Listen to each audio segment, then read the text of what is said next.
Alexander the Great and the Fountain of Youth. He conquered empires, dethroned kings, stood unchallenged before the ancient world. But Alexander the Great wanted more. He wanted eternity. According to Persian and Arabic legends, Alexander sought the Fountain of Life, a mythical spring said to grant eternal youth.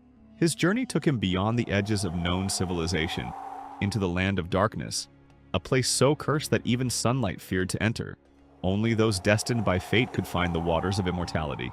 Guided by cryptic texts and omens, Alexander followed rivers that disappeared underground, crossed scorching deserts, and questioned prophets and madmen.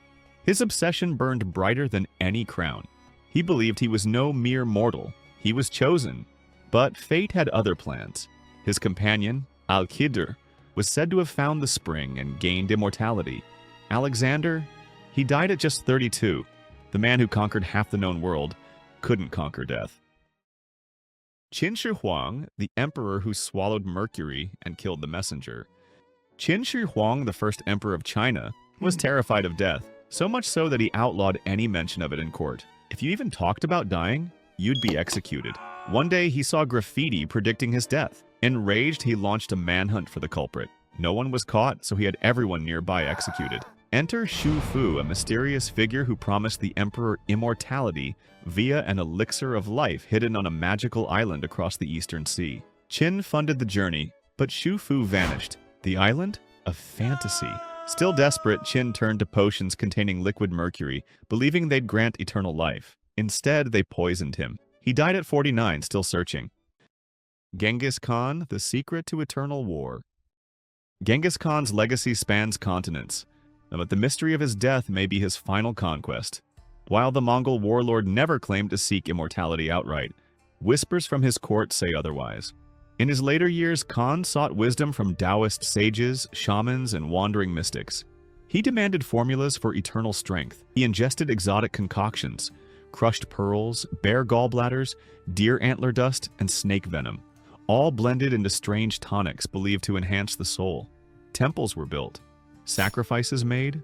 Legends tell of rituals involving celestial alignments and sacred mountain herbs plucked at midnight. He wasn't just trying to live forever, he was trying to transcend. And then, he vanished. His death remains a secret. Soldiers killed every witness. The funeral procession erased itself.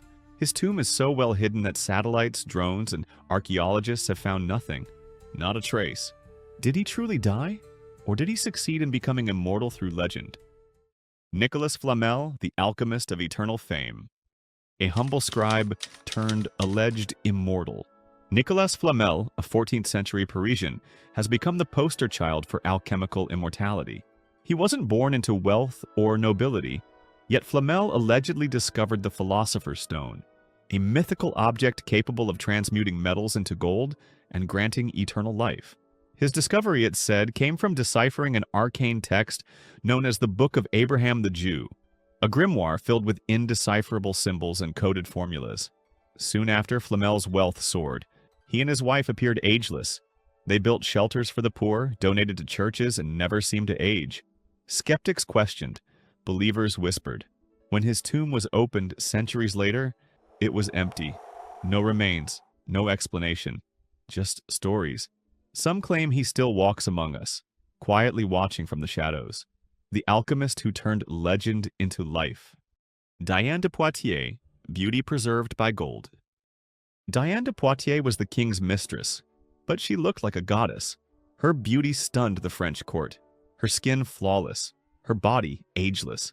Behind her glow was a dark secret. She drank liquid gold.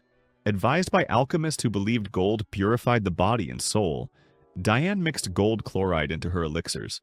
She bathed religiously, ate like a monk, and exercised daily. She radiated health, but inside her body was a ticking time bomb. When modern scientists exhumed her body, they discovered her bones were saturated with toxic levels of gold. Her internal organs likely deteriorated slowly. Her stunning appearance had a price, a high one. Diane wasn't just a beauty icon, she was a medical mystery, a cautionary tale shimmering with tragedy. Pope Innocent VIII, the blood of the innocents. In 1492, as Pope Innocent VIII lay on his deathbed, his physicians turned to a horrifying solution: They bled 3 young boys said to be no older than 10 and infused the dying pope with their blood. This grim experiment was inspired by the writings of Marsilio Ficino, who had proposed that youthful blood could replenish the aging body. The logic was deeply flawed but tragically common in Renaissance medicine. If youth was vitality, then its essence, blood, could perhaps be transferred. While some suggested mixing it with honey or wine, Pope Innocent's doctors chose a direct method. All 3 boys died. So did the Pope. His attempt at stealing youth through sacrificial science became the first known blood transfusion in history, and a grisly failure. It set a disturbing precedent for centuries of experimentation in the name of immortality. Medieval doctors and Usnea, Lichen of the dead. In the graveyards of medieval Europe, strange rituals unfolded. Doctors and apothecaries sought out Usnea, a mossy lichen that grew on skulls and bones. They believed it held curative powers, especially against bleeding, seizures, and even the plague. They called it the moss of the skull, claiming it had absorbed the essence of the dead. Apothecaries dried and ground it into powder, mixing it into tinctures and potions. For the desperate and the dying, it became a miracle cure. But what was it really? A fungus thriving on rot and decay, more superstition than science. Still, in a world ravaged by disease, people turned to the dead for answers, believing that death itself held secrets for defying mortality. In the end, Usnea was a symbol of how far the living would go to stay alive, and how easily fear can be mistaken for wisdom. Egyptian mummies, powdered immortality. Between the 12th and 17th centuries, Europe developed an eerie obsession, consuming the dead. Physicians, nobles, and even artists sought out mummia, a dark powder made from crushed Egyptian mummies. Thought to hold ancient energy and healing powers, mummia was prescribed for everything from headaches to impotence. Apothecaries marketed it as a panacea, and nobles stirred it into wine or mixed it with honey. Artists even used mummy dust in their paints, believing it would imbue their work with spiritual power. Grave robbers looted ancient tombs, turning sacred burials into a grisly trade. In their quest for longevity, Europeans desecrated centuries of Egyptian history, all in the name of health. The dead became medicine. The sacred became commodified. It wasn't science, it was desperation masquerading as remedy. Ponce de León, the Spanish search for youth. Juan Ponce de León wasn't just a conquistador. He was a dreamer chasing eternity. Fascinated by Caribbean legends, he sailed west in search of the fountain of youth, a spring said to restore life and heal all ailments. His journey led him to what is now Florida, where he explored swamps, rivers, and springs, interrogating locals for any signs of magical waters. But instead of eternal youth, he found resistance. Clashes with native populations grew violent. During one such encounter, Ponce was struck by a poison-tipped arrow and later died from the wound. He never found the fountain, but the myth endured. To this day, tourists flock to Florida's Fountain of Youth Archaeological Park, chasing echoes of a dream. Ponce de León's quest wasn't just about water, it was about hope, and how far we'll go to reclaim lost time. Elizabeth Báthory, the Blood Countess. In the cold corridors of a Hungarian castle, a legend took form.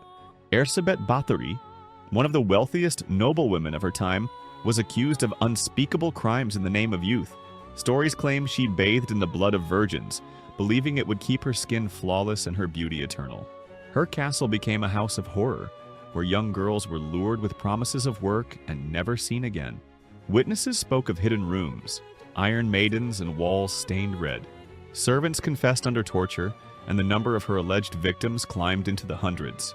Yet some scholars argue it was all a conspiracy, engineered by political enemies eager to seize her land and fortune. Whether truth or myth, she was sentenced to life in isolation, bricked inside her tower until her death. Immortality eluded her, but her legend? It remains, forever chilling, forever young. Just